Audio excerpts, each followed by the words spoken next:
Okay, so you got to know the podcast, and hopefully we were a encouragement to you over those years. But then at some point you learned about the advocate role, and talk Yeah. about when you first started to understand that there was more to our ministry than the podcast, even. Yeah. I honestly, I think I may have gotten on the website and just did some Okay. research, like digging deeper in.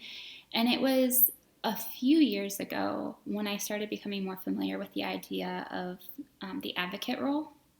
And I started toying around then with the idea of what that might look like for me. And do I want to, jump into that and just kind of toy around with the idea of seeing what that might look like. And at that time, I had itty bitty kids and I had the other kids in our home. And if I'm being quite honest, I've always struggled with feelings of inadequacy and just that I am not enough for positions in leadership like that. And so that's held me back a lot in life. And so I kind of let it go. I kind of let fear take hold of me in that moment. And it was probably a little bit of timing as well. And just feelings of overwhelm just with the season of life that I was in.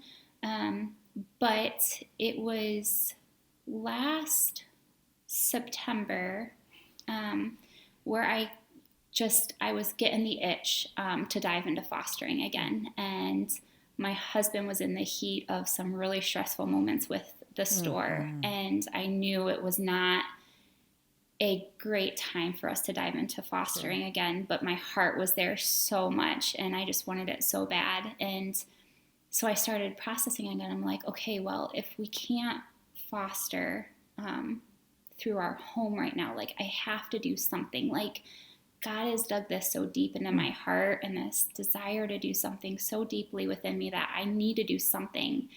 And I just started to feel the nudge from the Holy Spirit just over and over and over. And there were things on the radio that would play that would point me in the direction of doing something. And there were moments at church where the pastor would say something and it just was this constant nudging. And then when I was listening to the podcast, you guys started talking about, applications starting to be opened in October. And I was like, oh no, I was like, is this what I'm like, kind of like you felt with the adoption part, like, God, is this year? Because I don't know how I feel about this. Like, it kind of scares me. Like, I'm not sure I want to do this. And then I heard Leah Johnson's podcast, your interview with her, and her story, it was so timely, and her story just resonated with me so much because she had that passion for adoption from a young age, and her story just didn't play out in the way that she had initially thought.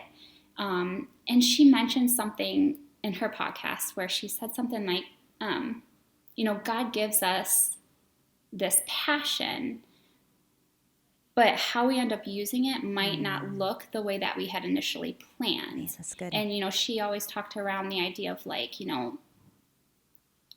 always envisioned myself adopting, but at least I can do something still. And so when I heard her interview, I was like, oh my goodness, I think this is what God's calling me to do. And I went back and forth so many times, like, do I submit my application? Do I do it? And I did it. I said, okay, God, I'm, going to leave this in your hands, and I'm going to trust that you're going to take it where you want it to go. And this whole journey has been that way, just trusting that He's taking me step by step where I need to be. And here I am. Here you are. Oh my goodness. Okay, so we're gonna dive in a little bit deeper yet, but one, I totally understand the feelings of inadequacy. I think that is Satan. He loves to isolate us. He loves to make us feel like we aren't enough. The insecurity, it's real. And I face that. I think most of us, if we're being honest, feel that, right? Even though, and so I just think it's just one, I appreciate you just sharing that because I think that's going to resonate with a lot of people. And also bring it out into the light because that is what the enemy wants. He wants us to say, you could never. Recently, my pastor said something about Satan will tell us, even as Christians, like, that's not that bad, right? Talking about when we sin, that's not that bad. But then when we step into sin, then Satan reverses it and says, that's so bad, you can never tell anybody. And that's just the way he works, is he wants to isolate us. And so I love that you pushed back against that, and God gave you the grace to say, you know what, I'm going to step forward. And that's awesome.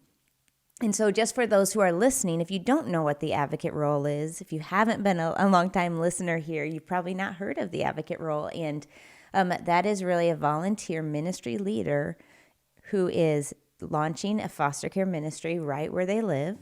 And the whole role is to connect the church to the foster care community. We want to help God's people be the hands and feet of Jesus and help meet physical needs, relational needs, and spiritual needs. And when we do that, we believe that people, all of us together, will experience more of Jesus. So that's what we're here to do, and that's what we do at TFI, is help people launch and lead thriving foster care ministries. So